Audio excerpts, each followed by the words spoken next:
បងរងចាំអូនរាល់យប់ថ្ងៃទេខ្ញុំរវល់ឡាវល់គាត់ធ្វើម្ហូបបានទៅទេចាំធ្វើម្ហូបហើយសិនណែចាំធ្វើម្ហូបហើយសិនចាំទៅ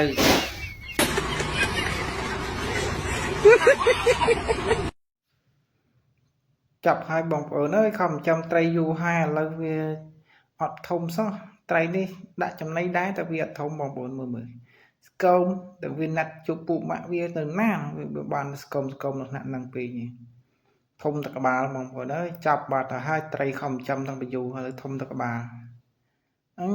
ចាប់ឲ្យដល់បងប្អូនអើយគួរយកញ៉ាំឬគួរយកបលែងវាវិញ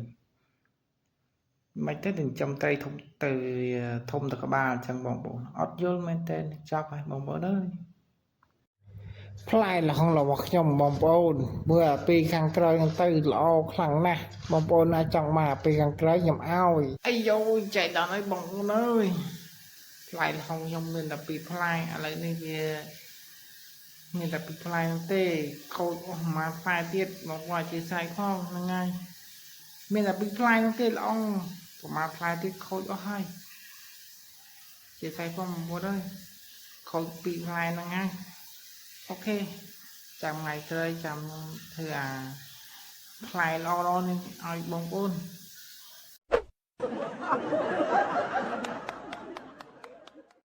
ជីវិតគេភ្លឺស្វាងពីជីវិតខ្ញុំភ្លឺហើយមិនទាន់ស្វាងទៀតនៅធីងធំដល់កោអើយវេទនាហ្មងវ៉េជីវិតគេភ្លឺស្វាងជីវិតឯងនៅដូចនេះនៅធីងធំដល់កោបងប្អូនអើយចាប់ហ្មងមើលហើយតើមើលហើយតែវាធំមែនហ្នឹងណាមើលឃើញហើយស្អាតហើយធំទៀតម៉ែអើយលោកព្រះហើយឆាកជីវិតនេះពិភពលោកនេះមានតែមួយគឺអូខេហើយ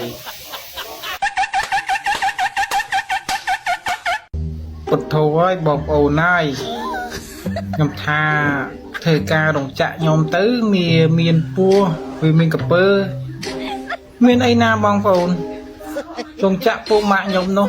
3 4កន្លែងនោះមានពោះមានកពើដែរអូយចេះរោងចក្រឥឡូវមានពោះមានកពើណាខ្ញុំអត់យល់ហើយគេថាមានពោះមានកពើណាអានឹងស្អីគេពោះនឹងស្អីគេកពើនឹងអីគេខ្ញុំអត់យល់ហើយពួកម៉ាក់ឆាប់មកអូយអាម៉ាក់អើយរោងចក្រខ្ញុំសឹកពោះសឹកកពើអូយសឹកពោះសឹកកពើខ្ញុំធ្វើម៉េចបើខ្ញុំមិនដឹងដែររោងចក្រណារោងចក្រណៃសឹកពោះសឹកកពើអញ្ចឹងមិនអត់យល់ទេបងប្អូន